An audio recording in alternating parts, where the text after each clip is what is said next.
33 ans, dont 15 de pêche. Sébastien Rialan est l'un des 5 palangriers de Corse. Il pêche le thon rouge, comme le faisait son père, à bord de ce bateau qu'ils ont fait construire ensemble. J'ai choisi, c'est parce que je suis né dedans. Mon père n'a toujours pêché que ça. Du poisson pélagique, du thon et de l'espadon. Il était l'un des premiers pêcheurs de Corse à s'axer sur cette technique de pêche. La pêche à la palangre est une technique de longue haleine. Il faut préparer les lignes et puis poser ces 8 km jalonnés d'hameçons avec appât vivant pour enfin les relever avec treuil et patience. Pour Sébastien et Lucas, ce matin-là, la sortie se résumera à une superbe dorade coryphène. Il y a quelques jours, Sébastien et son équipage avaient eu plus de chance. Un thon rouge d'au moins 50 kilos. Une telle prise impose des règles. La bague pour chaque poisson et la baille, un bac d'eau gelée où la pêche descend à 0 degré.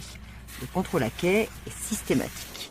L'autorisation européenne de pêche, l'AEP, fixe un quota pour chaque pêcheur selon la technique et le type de bateau. Pour Sébastien, c'est 3 tonnes. 3 tonnes, c'est à la fois un gros quota pour la Corse, mais aussi un quota ridicule qui ne nous permet pas d'en vivre aujourd'hui. Un quota de 3 tonnes à un prix moyen de vente sur du thon rouge qui est à 10 € le kilo, ça fait un revenu de 30 000 €. Ça paye ni le salaire du marin, ni le gasoil qu'on engage pour une saison de pêche sur le bateau. Donc il a vraiment fallu trouver une solution. La solution pour valoriser sa pêche, c'est cette conserverie. Sa construction et le matériel ont coûté 300 000 €, subventionnés à 50% par l'Office de l'environnement et abondés par un prêt de la CADEC. Grâce à cet investissement, Sébastien fabrique à partir du thon rouge des produits uniques. C'est une huile qui a été sélectionnée avec le chef étoilé. Je positionne mes agrumes. Voilà, on essaye de faire une belle présentation. Comme c'est un produit gastronomique. Après, je mets mes bâtonnets de thon. La moitié de sa pêche sera désormais vendue dans ses bocaux, une gamme de produits de luxe qui multiplie par 4 la valeur ajoutée du poisson. La conserverie me permet aujourd'hui de transformer mon produit, de lui donner une valeur marchande assez importante et me permettra, en tout cas, je l'espère, de continuer à pouvoir vivre et vivre ma passion et continuer à travailler dans de bonnes conditions de par mon activité de pêche.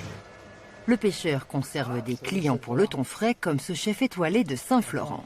Ouais, tiens, je t'amène un petit morceau de manche supérieure. Nickel. Top. Pêché ce matin, ça. Yann Le Scavarec a conçu les recettes des produits en bocaux de Sébastien.